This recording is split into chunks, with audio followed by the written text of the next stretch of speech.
이름으로 축복합니다. 오늘 말씀은 로마서 6장 1절에서 7절까지 같이 봉독하겠습니다.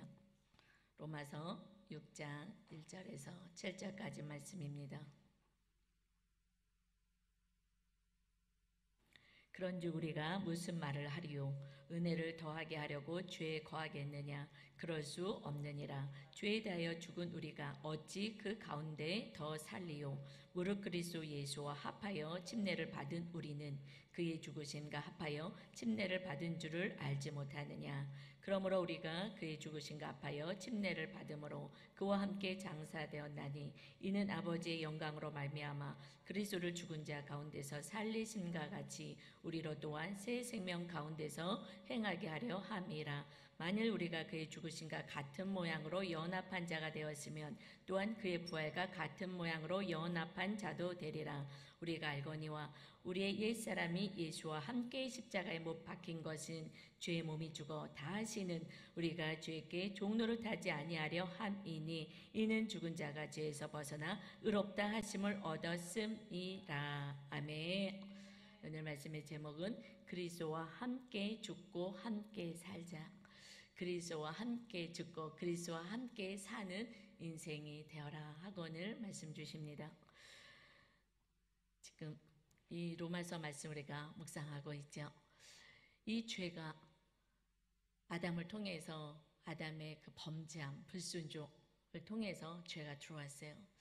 선악과를 먹지 말아라.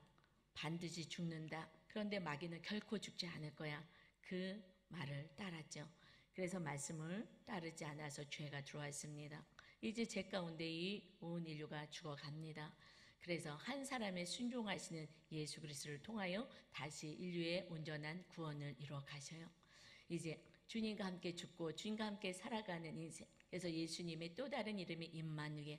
하나님 우리와 함께 하시다. 하나님이 우리와 오늘도 영원토록 함께 하시길 원하십니다. 지금 코로나19로 경기도 어렵고 또 세상 사람들이 많이 두려움 가운데 불안 속에 있습니다.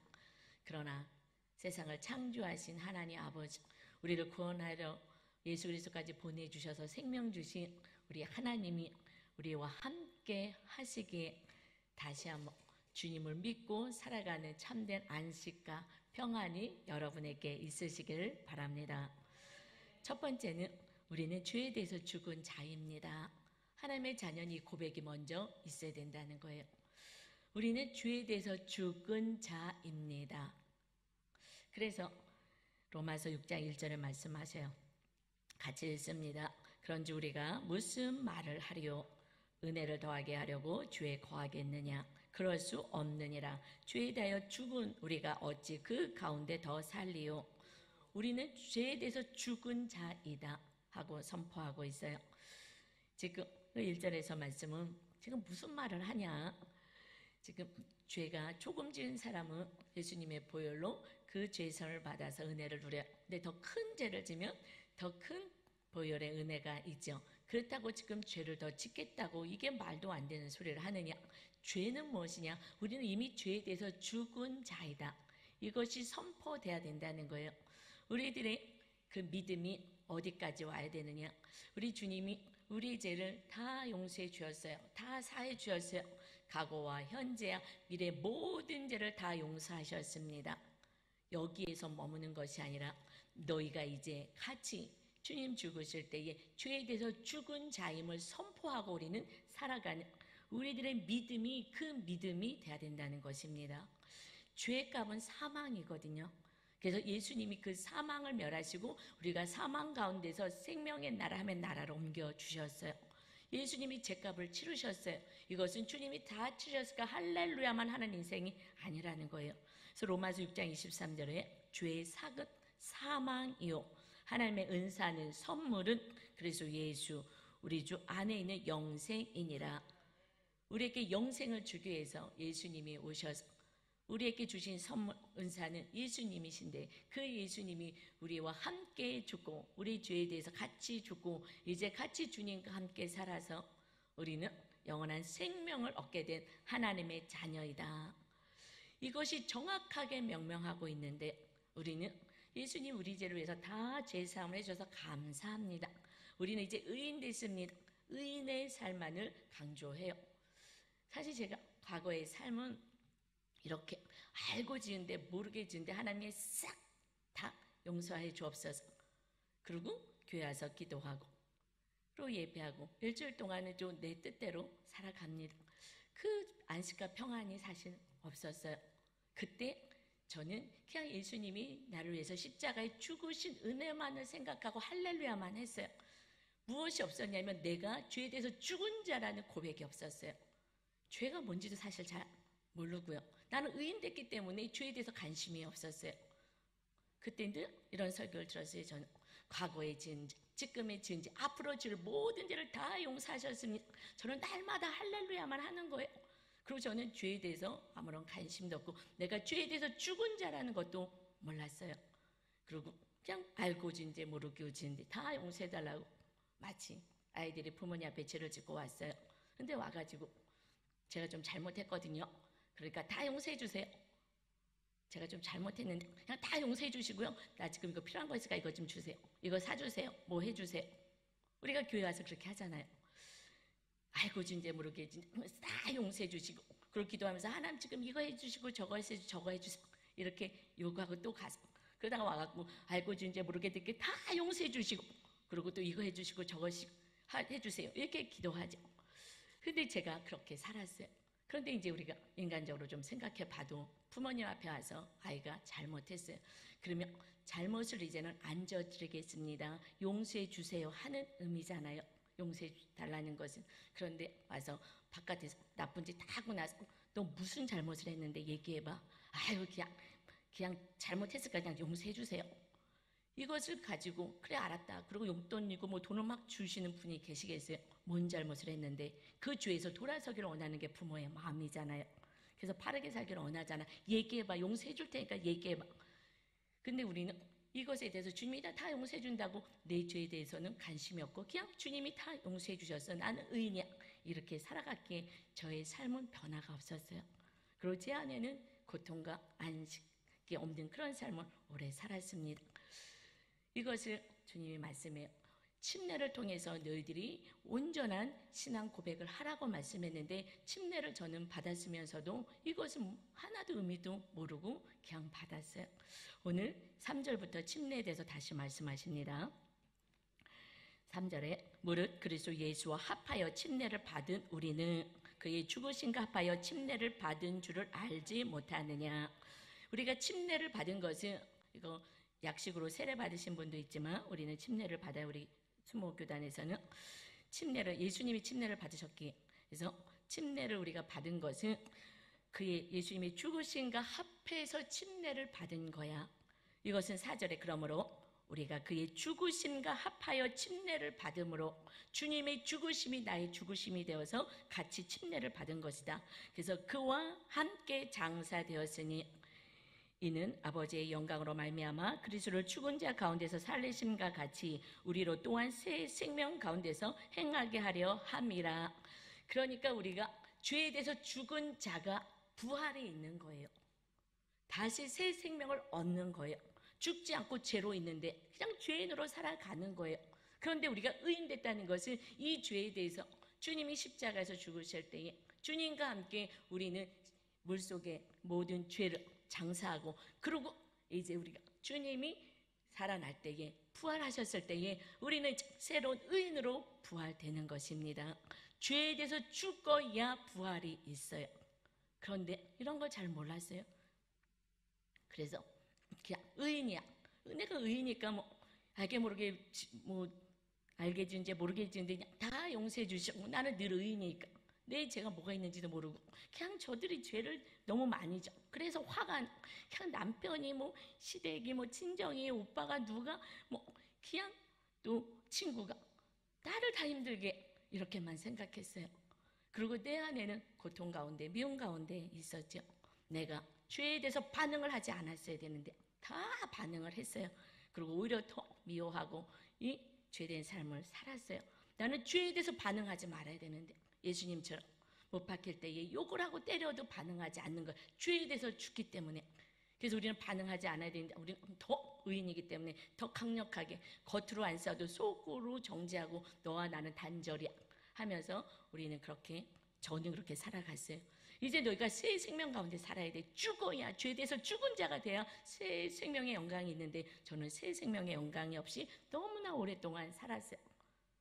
그리고 하나님 앞에 축복과 은혜를 받을 수가 없어요. 왜냐하면 하나님과 나랑 단절되어 있기 때문에 받을 수가 없죠. 하루는 20대 초반에 너무 힘든 거예요. 하나님은 살아계시는데 기도하면 응답하시겠다고 성경에 다 와 있는데 응답도 안 해주시고 너무 힘든 거예요, 인생이. 근데 우리 아버지는 고등학교 때 소천하셨기 때문에 아빠한테 하늘을 보면서 얘기를 하는 거예요. 아빠, 나 지금 힘든 거 알잖아요. 하나님께 좀 얘기 좀 해주세요. 나 힘들다고. 이렇게 하나님하고 완전 단절된 인생을 오랫동안 저는 살았어요. 그러면서 왜 하나님이 살아계신 건가 안 계신 건가, 천국이 있는 거야 없는 거야 가물가물하면서도 교회는 왔어요. 왜냐하면 어렸을 때부터 교회 안 나고부터 벌 받을까 봐 또 그게 무서워가지고 못해서부터 신앙생활 했기에 그렇게 살았습니다. 여러분, 이 침례는 굉장히 중요한 거예요.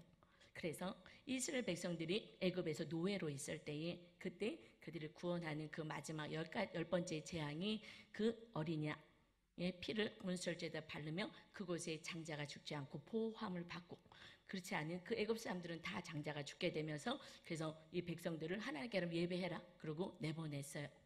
그것이 그 어린 양의 피의 의미는 예수 그리스도를 통하여서 우리 인류가 구원할 것이 예표한 거죠. 하지만 이들은 이제 구원을 받았어요. 어린 양의 그 피의 공로로. 그래서 출애굽하고 나서 이제 가나안 땅을 가야 되는데 그 지름길 들고 갈 수 있는 길이 많이 있는데 하필이면 홍해로 인도하셨잖아요. 홍해 바다로 인도하셨어요. 그랬는데 그 홍해 바다가 딱 가로막혀 있는데 이 바로 왕이 이 지금 종들이 다 없어졌으니 후회가 되는 거예요. 안 되겠다. 그리고 다시 붙잡으러 옵니다. 막 전차를 타고 막 병거를 가지고 막 달려오는 거예요. 이제 잡혀 죽든지 또 끌려가든지 아니면 이제 어떻게 할 수가 없는 거예요. 그때 하나님이 그 모세를 통해서 홍해 바다를 가르셨죠. 그리고 그것을 안전하게 건너가게 하셨어요.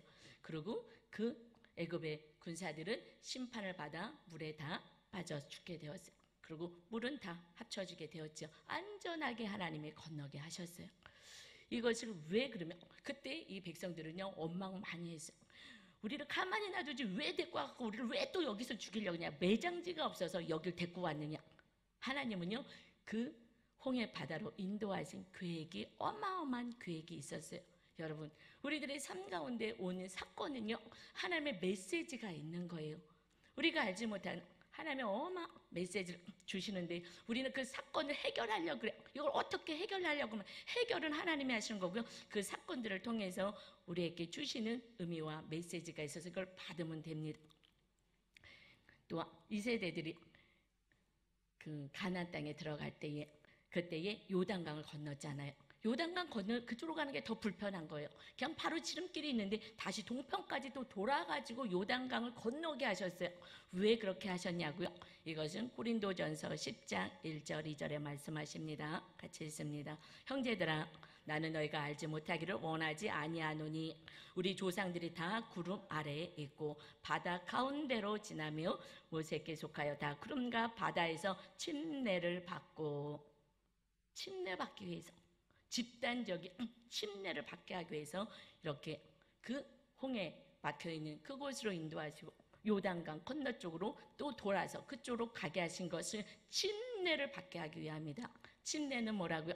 우리는 이제 죄에 대해서 우리는 완전히 죽었습니다. 이제는 하나님과 함께 의로운 삶을 살겠습니다 하는 것을 선포하며 살게 하는 의식인 거예요. 이것은 너무 중요하기에 예수님도 하나님이신 그분이 이 땅에 아들로 내려오셨는데 그 침례요한에게 가서 침례를 해달라는 거예요. 그러니까 요한이 안 됩니다. 어떻게 주님을 제가 침례를 합니까? 그런데 이렇게 하는 것이 의를 이루는 것이다. 이것은 주님이 침례를 받음으로 주님과 함께 죽고 나와 함께 사는 인생이 되는 거야. 이제 이렇게 살아야 되는 거야. 이것을 말씀해 주시고 선포하고 그렇게 살라고 예수님의 모든 공생은요 다 본을 보여주신 거예요. 마지막 순간에 십자가 달리시기 전에도 마지막까지도 그 제자들의 배신할 제자들 발을 씻으시면서 이와 같이 너희도 해라. 다 예수님의 그 삶은 우리가 그 발자취를 따라가야 될 본을 보여주었습니다. 이제 우리가 이렇게 가정 안에서 먼저 살아서 자녀들이 또 저와 또 목사님 또 우리 사역자들과 리더들이 먼저 살아서 성도들이 따라오게 하는 본이 돼야 되는 거예요. 그래서 사도 바울도 얘기해요. 나를 본받아라. 왜냐하면 아직은 말씀이 멀잖아요. 말씀도 잘 안 읽잖아요. 그러니까 우리가 먼저 살아가는 그 삶을 통해서 배우게 되는 거예요. 여러분, 이제 우리는 죄에 대해서 죽은 자가 되었습니다. 죄에 대해서 반응하지 않아야 맞습니다. 주님과 함께 우리는 죄를 다 장사 지내고 죄에 대해서 죽은 자요 하나님의 뜻에 대해서만 반응하는 자로 사시기를 주님의 이름으로 축원합니다. 그래서 두 번째는요, 우리는 이제 주의 뜻에 대해서 산 자입니다. 우리 이제 주님의 뜻에 대해서만 사는 거예요. 그래서 로마서 6장 5절입니다. 만일 우리가 그의 죽으심과 같은 모양으로 연합한 자가 되었으면 또한 그의 부활과 같은 모양으로 연합한 자도 되리라. 주님과 함께 하나가 돼서 죽은 자 임마누엘 하여서 주님이 죽으실 때 우리도 같이 물속에서 죄가 죽었음을 연합한 자가 될 때 그때 주님의 부활과 같은 모양으로 우리도 부활하게 될 것이다. 지금은 정확하게 얘기하면 우리는 천국에 가지 않고 우리가 이 몸을 벗게 되는 것은 낙원에 가요. 그리고 예수 믿지 않으면 음부에 갑니다. 언제 우리가 완전히 부활체의 몸으로 변화돼서 천국에 들어가느냐.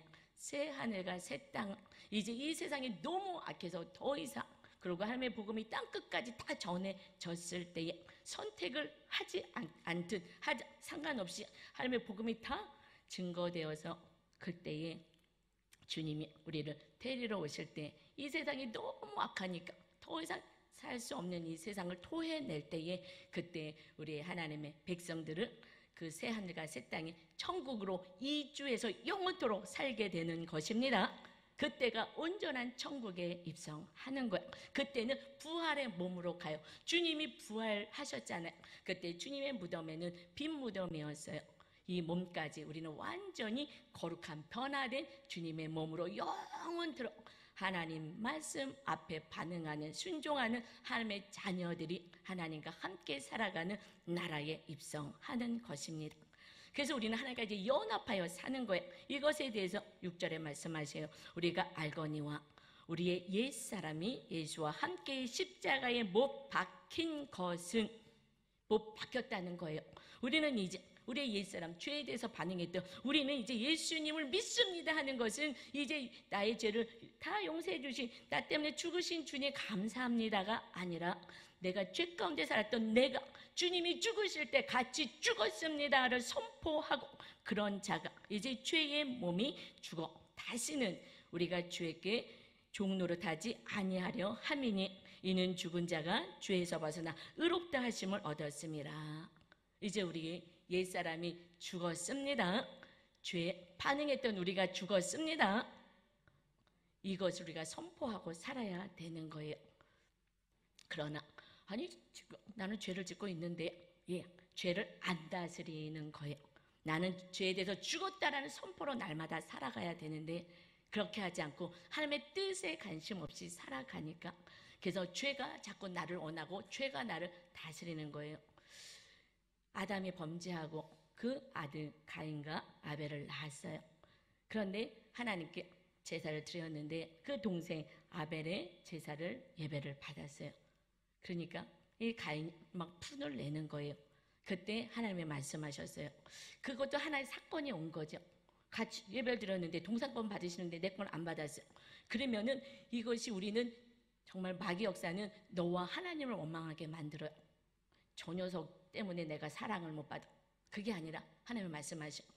이것은 우리에게 주시는 메시지가 항상 사건을 통해서 주시는데 가인은 이 동생을 미워하기 시작합니다. 하나님이 말씀하셔요. 가인아, 아벨 동생을 미워하지 말고 죄를 다스려라. 죄가 너를 원한다. 네가 선을 행하지 않으며 행해야 되는데 행하지 않으며 이 죄가 문에 엎드려져 있어. 너를 지금 계속해서 잡아서 죄 가운데 완전히 넘어지게 만든다. 죄가 너를 원하나 너는 죄를 다스려라. 그러는데 지금 이 동생만 없으면 나는 사랑받을 거야. 그리고 동생을 결국은 죽여버리죠.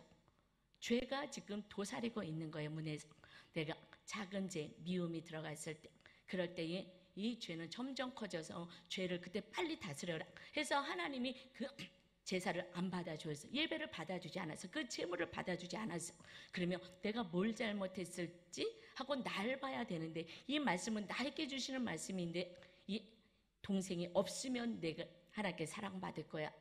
그리고 하나님이 죄를 다스리고 네 안에 있는 죄를 다스리는데 다스리지 않고 동생 죽여버리죠. 우리는 끊임없이 이 세상은 악이 너무 가득하니까 지부에서도 계속해서 손짓을 하는 거예요. 죄를 사랑하라고. 그리고 세상이 그냥 손짓을 얼마나 죄들이 손짓하는지 몰라요. 달콤하게. TV만 봐도 무슨 술 선전만 해도 그거 한 번 먹으면 시원할 것 같이 보이잖아요. 그러잖아요. 어떻게 해서든지 유혹해서 온 세상이 다 유혹을 해요. 제가 한 20년 전쯤일까요? 그때 제가 청소년 쉼터에서 소장으로서 아이들을 이제 돌보는 그런 사역을 감당하고 있었어요. 근데 이제 교육이 있어서 그래서 이제 교육을 받고 그 수료증을 받기 위해서 이제 그 세미나 하는 데 갔는데 거기에 이제 엄청 많은 사람들이 이제 모였거든요. 근데 이제 조를 짜서 한 20명쯤 될까요? 그래서 이제 조 반장을 하나 세우고 그러고서는 이제 그분이 관리를 하고 뭐 공지사항도 주고 했어요. 근데 맨 마지막 날 이제 뭐 공지할 거 있고 뭐 이런 거 하겠다고 전화번호하고 메일을 다 A4 한 장에다가 다 적게서 우리가 싹 다 적었어요. 다 같이 하니까. 하고 왔는데 이제 공지사항도 오기는 하는데 그런데 거기에 이렇게 막 시도 주고 막 이러더라고요. 근데 어느 날은 비가 부실부실 오는 날인데 그날따라 전날에 남편이랑 갈등 속에서 아유 화가 난다 정말 하고서 있는 그 차에 마귀는 아주 그냥 귀신같이 알거든요. 그래가지고 마음이 상해가지고 남편한테 상해가고 있는데 메일이 딱 왔어요. 비는 부실부실 오는 아침인데 거기에 이렇게 비 오는 날에는 따뜻한 차 한 잔 마시면 참 좋겠네요. 이게 조금 이상한 거예요. 야 이거 안 되겠구나. 그러면서 제가 걷다가 메일을 보냈어요. 저 신분에 대해서 쭉 쓰고 그리고 이 메일은 우리 남편하고 같이 공유합니다. 그리고 남편한테 내 비밀번호를 메일의 비밀번호를 알려줬어요. 그랬더니 그 다음부터는 메일이 시 하나도 한 쪼가리도 안 오더라고요. 딱 끝냈어요. 이것은 죄는 끊임없이 내가 마음이 울적한 그때에 이렇게 그 조장님이 차 한잔하면 참 좋겠다고 이러면서 이렇게 마귀가 유혹해 오는 거예요. 그때 저는 죄를 다스렸어요. 이것을 마귀를 다스렸어요. 너가 나는 죄에 대해서 죽었지 이렇게 하진 않아. 그리고 정확하게 오픈하기 시작한 거죠. 여러분 우리는 오픈하는 게 중요해요. 나 혼자 은밀하게 죄를 져요. 이것쯤이 아니라 작은 것까지도 우리는 같이 공동체 안에서 정말 수치스러운 것 같이 다 나눠요.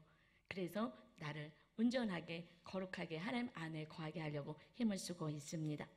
여러분 이번 주에 신기한 것을 제가 경험했어요. 뭐냐면요. 지금 양육을 받는 그 남자 집사님이 계셔요.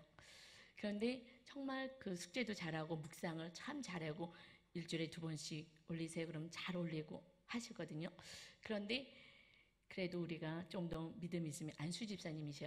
조금 더 믿음 있으신 분들은 하루에 1시간 성경 통독 조병호 목사님 거 그거 어플 해서 들으면 1년에 10독 합니다. 그래서 일단 들으면서 시작하면서 말씀 이렇게 보면 좋겠습니다. 그래서 할 수 있으신 분은 하세요. 그랬는데 그분이 이제 도전을 하기 시작했어요. 그래서 말씀 묵상하며 그리고 이제 말씀이 너를 비추지 말고 나를 비추는 것입니다. 그래서 이렇게 지금 잘 양육을 하고 있는데 요번 주에 오셨어요. 요번 주에 오셨는데 저는 깜짝 놀랐잖아요. 완전 딴 사람이 오신 거예요. 얼굴에서 빛이 나는데 야 저분이 저렇게 잘생기신 분이 아니었는데 너무나 멋있는 거예요. 와, 이제 자꾸만 쳐다봤어요. 이런 일이 일주일 안에 생길 수가 있구나. 이렇게 우리 옆에서 막 이거 사우나 갔다 온 거 아니냐고 막 이렇게 하면서 농담하는데, 사우나를 한 달 내에 가갖고 때를 뻗어서 번쩍거릴 수 있을까요? 너무너무 놀랐어요, 그 모습에. 그런데 아니 무슨 일이 있었냐 그랬더니 얘기를 하세요. 말씀을 이제 묵상하고 말씀을 보고 이제 내 모습, 내 내면을 점검하고 죄를 찾기 시작을 했는데, 이 성경을 통독하는데 계속해서 과거의 사건이 기억나게 하면서 막 회개를 시키시더라는 거예요. 너무 그 각권적인 회개가 있어서. 그래서 성경을 덮고 그리고 회개를 하기 시작했대요. 근데 회개를 했는데 거기서 끝인 게 아니라 전화하라는 막 너무나 강력하게. 그래서 과거의 사건에 사업을 하시는데, 그 과거에 그 정말 너는 인간이 아니다 하고서는 단절했던 뭐 거래처라든가 이런 분들이 다 생각이 나서 전화를, 과거 일인데 그때는 내가 너무 의로워서 정말 너하고는 끝이다 했었던 그 사람들을 오히려 네가 용서하고 사랑해라, 이 말씀을 주어서 다 일일이 전화를 했다는 거예요. 그리고 용서하고 사랑하고 용서를 구하고. 그때는 내가 너무 의로워갖고 너 같은 거 상종 안 하겠다 그랬는데, 하나님의 말씀이 들어오니 내가 주인님이 깨달아져서 강권적으로 회개로 끝나는 게 아니라 이거는 전화를 안 할 수가 없더래요. 막 전화를 계속 했습니다. 그랬더니 그곳에, 그 죄가 있는 그곳에 회개했더니 성령 하나님이 임하셔서 주님의 빛이 찬란하게 비추게 된 줄 믿습니다. 저 깜짝 놀랐어요. 야, 일주일 만에 완전히 너무 잘생겨져게 나오는데 뭐 얼굴 이목구비는 똑같은데 빛이 그렇게 보이는데 너무 멋있어 보이더라고요. 그런데 출애굽기 34장 29절에 보면 모세가 하나님 앞에 올라가서 그 십계명을 받을 때, 그걸 받고 내려올 때 장면이, 이런 장면이 있어요. 같이 읽습니다. 모세가 그 증거의 두 판을 모세의 손에 들고 시내 산에서 내려오니 그 산에서 내려올 때에 모세는 자기가 여호와와 말하였음으로 말미암아 얼굴 피부에 광채가 나나 깨닫지 못하였더라. 사실 자기는 잘 모르는 것 같아요. 상대방이 아는 것 같아요. 그래서 하나님과 40주야를 같이 있었거든요. 하나님과 말하였다. 하나님과 함께 대화했던 거예요. 우리는 무엇으로 대화해요? 하나님의 말씀, 성경으로 대화하시잖아요. 날마다 성경을 보고 날마다 말씀을 묵상하고 그대로 사는 이것을 마음판에 이제 새기게 되면, 그러면 우리 얼굴 피부에 광채가 난다는 것입니다. 그런데 정말 그분이요, 정말 그 안에 죄악된 것을 회개하고 났더니 정말 멋있어졌어요.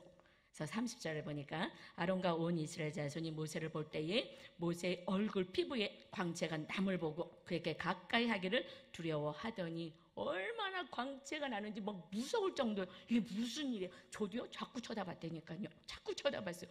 야, 신기하다. 그리고 제가 저녁 때요, 끝나고 나서 제가 거울을 쳐다봤어요. 도전이 막 되더라고요. 아니, 집사님 일주일 만에 완전히 얼굴에 광채가 나는데 나도 광채가 나야 되는데, 나는 그래도 목사인데 더 나야 되지 않겠냐고요. 도전이 막 되더라고요. 그래서 이례적인 한 번의 회개가 아니라 내가 더 회개해서 말씀으로 다스림을 받아 더 성령의 충만한 은혜 가운데서 광채가 나는, 그래서 모세와 같은 우리 모두 되시기를 바랍니다. 그런데요, 민수기 12장 3절에 보니까 이렇게 말씀해요. 이 사람 모세는 온유함이 지면의 모든 사람보다 더 하더라. 온유함이 모든 사람보다 더 하였다. 이 온유함은, 이것을 원어로 아나브라 그래요. 이것은 해석을 여기 온유함으로 표현했죠. 여기는 억압된, 거룩한, 또 겸손한, 이렇게 다양한 해석이 있어요. 억압되었다. 무엇을 억압돼요? 말씀의 지배를 받았다는 거예요. 이제 내 생각 다 내려놓고, 내 뜻 내려놓고, 마귀 뜻 다 내려놓고, 이제 죄의 생각 다 내려놓고 오직 이 말씀의 지배를 받는 억압된, 그가 거룩한 자고 하나님의 말씀에 겸손한 자로 살고 그가 온유한 자가 됩니다. 결국 우리는 말씀이 반응해서 말씀으로 우리가 지배를 당하게 될 때 온전히 거룩한 자요, 우리 삶 가운데 주님의 빛을 발하게 될 줄 믿습니다. 여러분, 이것은 다른 방법이 없어요. 아무리 우리가 뭐 얼굴을 이쁘게 해봤자 빛은 나지 않아요. 예쁘게 생겼다. 그런데 아무것도 안 했는데 정말 깜짝 놀라는, 이제 저와 여러분이 진정으로 하나님 말씀에 억압되고 지배를 받는 자가 되어서 하나님 안에 온전히 거하시는 축복의 사람 되시길 주님의 이름으로 축원합니다. 세 번째는요, 이제 우리 몸을 하나님께 드려서 우리가 쓰임받는 데까지 가야 돼요. 이제 내 인생을 내 것입니다 하지 않고 하나님이 내 인생의 주인이십니다. 이것을 마음대로 나이를 사용하옵소서. 우리 몸을 하나님께 드리는 인생을 사는 거예요. 로마서 16장 12절입니다. 그러므로 너희는 죄가 너희 죽을 몸을 지배하지 못하게 하여 몸의 사욕에 순종하지 말고, 이제 죄가 우리의 몸을, 죽을 이 몸을 지배하지 못하게 해라. 그래서 몸의 사욕, 욕심에 거기에 순종하지 말아라 말씀이에요. 이제 유혹에 온다 하더라도 몸에 이 죄에 순종하지 말아라. 13절입니다. 또한 너희 지체를 불의 무기로 죄에게 내주지 말고. 지체, 우리 몸이죠. 우리 이 몸에는 손, 발, 입술, 눈 다 붙어있죠.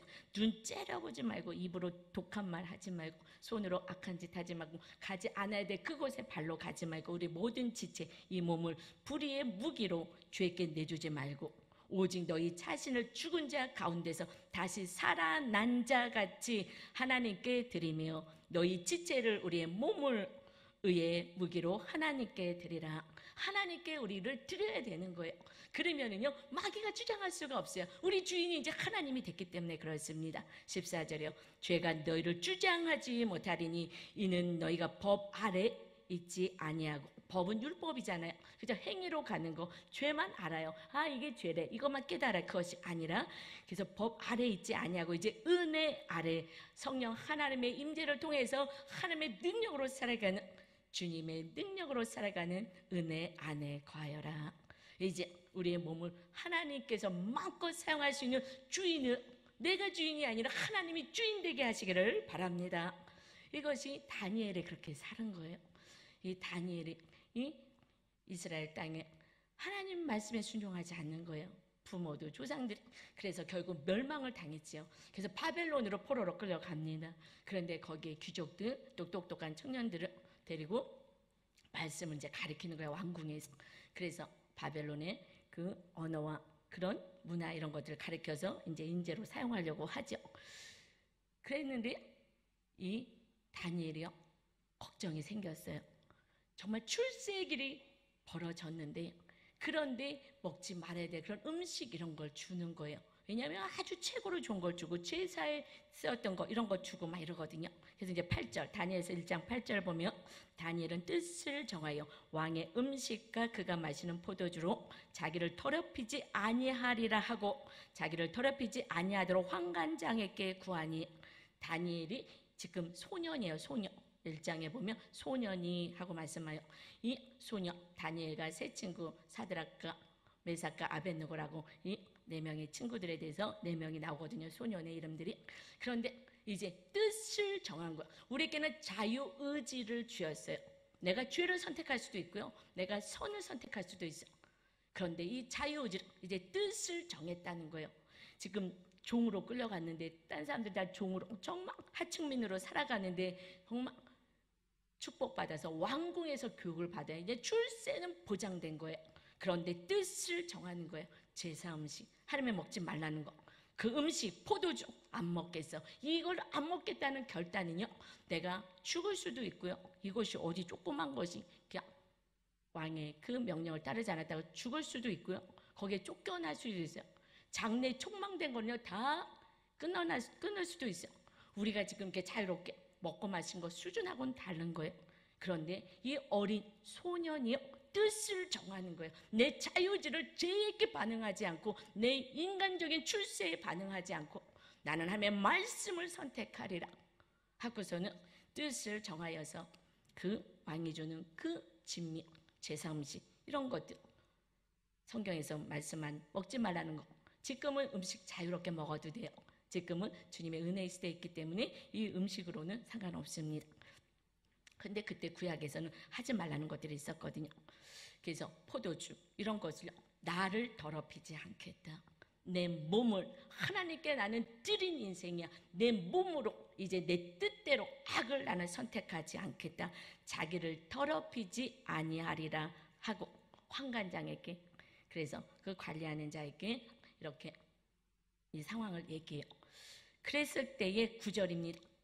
9절 어떻게 시작하는지 아세요?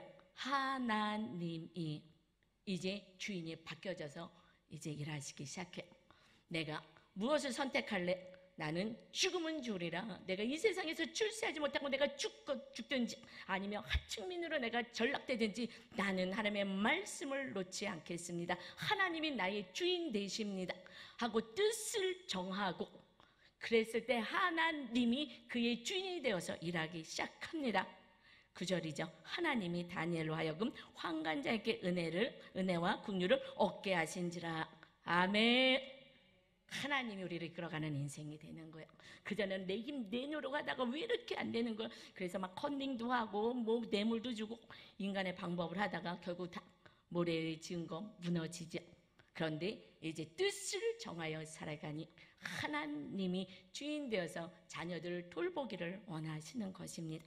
그래서 17절에 보니까 하나님이 이 네 소년에게 학문을 주시고 모든 서적을 깨닫게 하시고 지혜를 주었으니 다니엘은 또 모든 환상과 꿈을 깨달아 알더라. 그러니까 여러분 자녀들을 하나님이 주장하게 만들어야 되는 거예요. 세상의 학문보다 하나님이 주장하게 만들어야 돼요. 아닌 것에선 정확히 야단을 쳐야 되고, 지금 시험 때라고 고3이라고 그래서 공부하러 간다고, 아니요. 그렇게 해서는 하나님 없이 성공한 거는요, 내 뜻대로 또 살아갑니다. 하나님이 주인 되게 어렸을 때부터 훈련을 해야죠. 그래서 하나님이 지혜와 총명을 막 주셨는데 얼마나 많이 주셨나. 20절에 왕이 그들에게 모든 일을 묻는 중에 그 지혜와 총명이 온 나라 박수와 술객보다 10배나 나은 줄을 아니라. 미국같이 그때 큰 나라였어요. 바벨론이. 이 제국에 그 똑똑한 사람이 다 모여있는데 그들보다 2배 갑절만 똑똑해도 그 사람이 등용되겠죠? 아니요, 10배 하늘의 지혜가 임한 줄 믿습니다. 누가 견주겠어요? 그러니까 그때부터 이 다니엘은요 총리가 돼서 그 큰 나라에 총리가 3명인데 거기서도 머리가 되는 가장 높은 총리가 되었는데, 정권이 바뀌고 나라가 새로 들어와도 이 자리를 하나님이 지켜주셨습니다. 우리 삶에 하나님이 주인 되는 삶, 하나님이 우리 자녀들, 하나님이 우리 아버지잖아요. 자녀를 지켜주시겠다고, 하나님께서 필요한 것 다 공급하시겠다고 말씀하십니다. 문제는 내가 자꾸 주인 되어서 내가 하고 싶은 대로 사는 거예요. 이제 저와 여러분이 이 마지막 때를 살아갑니다. 우리가 온전히 살지 않으면 자녀들은요 다 세상을 향해서 성공을 향해서 나가고 하나님이 어디 있어? 라고 얘기합니다. 하나님이 어디 있냐면 이 빛을 보여지는 거예요. 그 집사님의 빛을 보고 아마 지금 우리 교회 온 지 한 2달 됐나요? 코로나 문이 다 잠겨 있어서 우리 교회가 열려 있어서 전화해갖고 우리 교회를 찾아온 거예요. 기도하고 싶은데 문이 잠겨서 갈 수가 없다고. 그래서 그때부터 양육받기 시작하고 말씀으로 살기 시작해요. 아내가 얘기해요. 남편이 달라졌어요. 아이들이 점점점 변화되기 시작해요. 부모가 변화된 만큼 자녀도 변화됩니다. 내가 먼저 해야 되는 거예요. 내 안에 빛이 나오기 시작해요. 말씀으로 다스려지기 시작합니다. 우리 모두 진정으로 하나님과 함께 살아가는 임마누엘하는, 하나님과 죄에 대해서 주님과 함께 죽고 의에 대해서 하나님의 뜻에 대해서 산자가 되시길 주님의 이름으로 축원합니다. 제가 지금 묵상 간증이 하나 올라왔어요. 제가 소개해 드릴게요. 이렇게 살고 있는 우리 묵상이 올라왔습니다. 저는 결혼한 지 2년이 되었습니다. 처음 1년은 감정 기복이 왔다 갔다 하며 남편이 연애할 때까지 아주 좋았다, 원수같이 아주 나빴다 했습니다. 남편이 아버지에 대해 흉을 볼 때 저는 남편을 위로하는 듯 하면서 같이 시아버지를 욕하고 부자 사이를 더 갈라지게 만들었습니다. 또 마찬가지로 저는 남편이 시어머니보다 나를 더 의지하고 내 편이 온전히 되어주기를 바라며 시어머니 흉도 보았던 것입니다. 싸울 때마다 당을 짓는 것, 내 편으로 만들기 위해 뒷담하는 것이 가족 안에서 누려야 할 화평을 누리지 못하게 하고 늘 싸움을 일으키고 분을 내게 만든 것입니다. 이 모든 가정과 시간 속에서 스스로 높은 자리에 앉아 내려올 생각을 못하던 교만한 자였습니다. 제 안에 역사하던 교만 귀신, 혈기 귀신, 물질 우상이 남편에게 미움의 칼, 혈기의 칼, 당지는 칼을 무자비하게 휘둘렀습니다. 그러던 중 양육을 받고 묵상하며 화요 성경 공부를 시작하면서부터 하나님이 저를 낮추시고 겸손하게 하셨습니다. 창세기부터 차근차근 정독하고 내 안의 우상과 죄를 회개해 나가다 보니 마음에 평안이 생기고 남편과 싸우는 횟수도 현저히 줄어들었습니다. 전에 못해주었던 남편 밥을 차려주며 마음의 여유가 생기고 주는 사랑을 하며 서로 속마음을 솔직히 고백하여 그동안 자존심을 내려놓으니 이전보다 더욱 사랑하게 되는 것 같습니다. 이번 차 사고 사건을 통해 남편의 사랑, 시아버지의 사랑, 가족의 사랑을 온전히 회복하게 되었고 하나님께서는 말씀에 순종하여 선을 행하면 반드시 되돌아오게 하시는 하나님이시라는 것을 확실히 알게 해주셨습니다. 제 입에서 진정한 전도인 하나님을 자랑하게 되었습니다. 오늘 새벽 예배 때 금요일날 묵상이거든요. 예배 때 기도하는 중에 이것이 바로 살아있는 복음이라는 것을 깨닫게 해주셨습니다. 차 사고라는 이 고난의 사건이 저와 제 가정에서 축복의 사건이 되게 하신 하나님께 감사와 찬양을 올려드립니다. 적용하기 주일날 남편의 아침을 챙겨주고 시부모님 드실 고구마를 준비해 오겠습니다. 기도하기 가족 안에서 당짓고 이간질 하지 않고 화평케 하는 자가 되도록 성령님 나를 이끌어 주옵소서. 나를 겸손하게 하신 주님, 이제는 하나님의 사랑으로 나를 충만하게 채워주셔서 인간적인 사랑을 뛰어넘는 하나님의 사랑으로 가족과 이웃을 사랑하고 섬기게 하옵소서. 아멘. 사실 이 묵상은 우리 며느리의 묵상이에요. 2년 동안 같이 사랑에 수고하며 분명히 이 진리가 들어오면 이 아이가 하나님께서 변화시키실 거야. 그리고 하나님의 온전한 사랑을 알게 될 거야. 그랬는데 2년 만에 이렇게 회복을 되어서 그리고 이번에 사고 사건이 있거든요. 근데 그 사건을 통해서 정말 우리 가족 안에 온전한 우리 무의식 가운데 있었던 저도 아주 온전하게 사랑을 하지 못했던 모습을 또 발견하게 하시고 그래서 또 회개하고 그래서 우리 가정 안에 온전한 사랑이 회복되게 하신 그 차 사건이 있어서 차 사고 사건이 하나님께서는 이제 표면적으로는 사랑하는 것 같으나 많이 된 것 같으나 그 무의식에서까지 아주 나만 아니 나도 사실 저도 잘 몰라죠. 이것까지 드러나게 하시는 사건을 보내주셨어요. 그 사건이 왔을 때에 이걸 해결하려고 막 정신이 없는 거예요. 지금 하나님 주시는 메시지가 있다. 빨리 와서 기도 먼저 해라. 그래서 기도하고 회개하면 하나님의 음성이 들릴 거야. 그랬는데 저하고 세 사람이 똑같이 음성이 들려서 그대로 해결하고 모든 것을 다 하나님께서 정말 사랑의 가족으로 만들어 주었어요.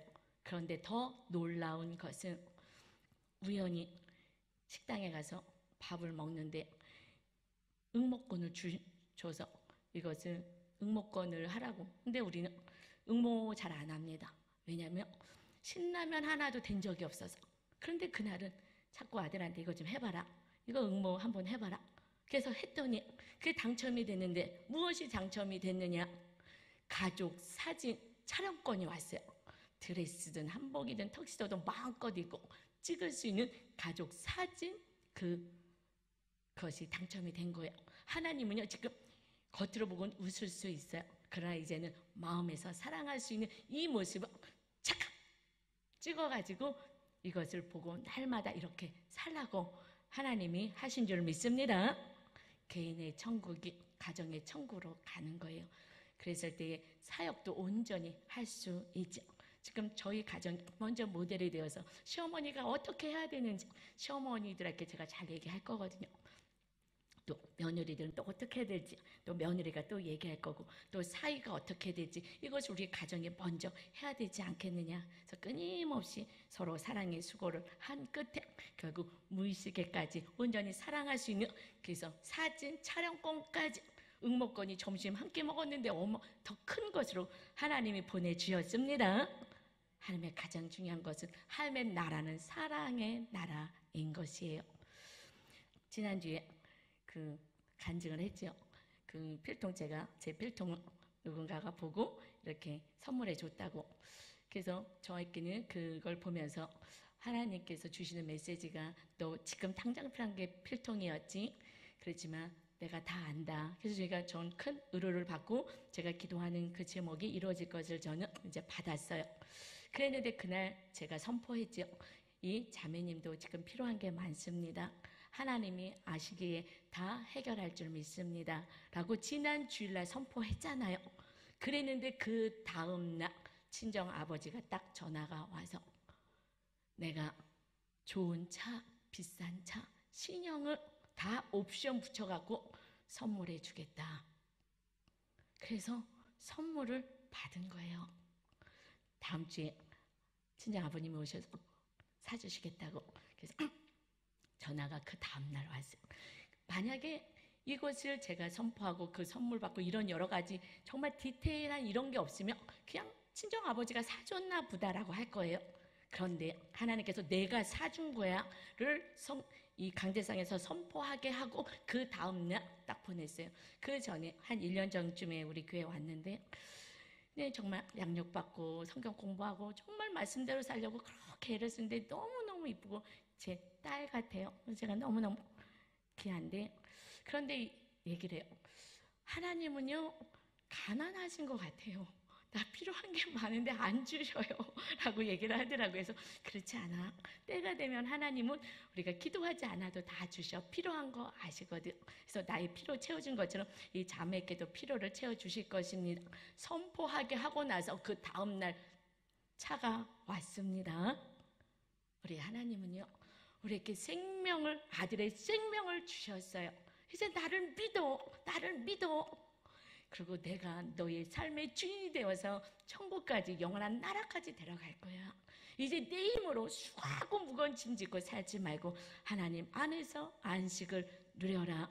이제 우리의 자유 의지를 다니엘처럼 오직 하나님의 뜻에 두는 자, 저와 여러분 다 되어서 하나님의 축복의 통로로 살기를 주님의 이름으로 축원합니다. 우리 찬양 한 곡 드리고 기도하겠습니다. 이제 우리가 거룩해야 주의 성령님이 임하십니다. 그래서 거룩할 수 있도록 말씀으로 날마다 비춰봐서 회개하는 우리 되기를 원합니다.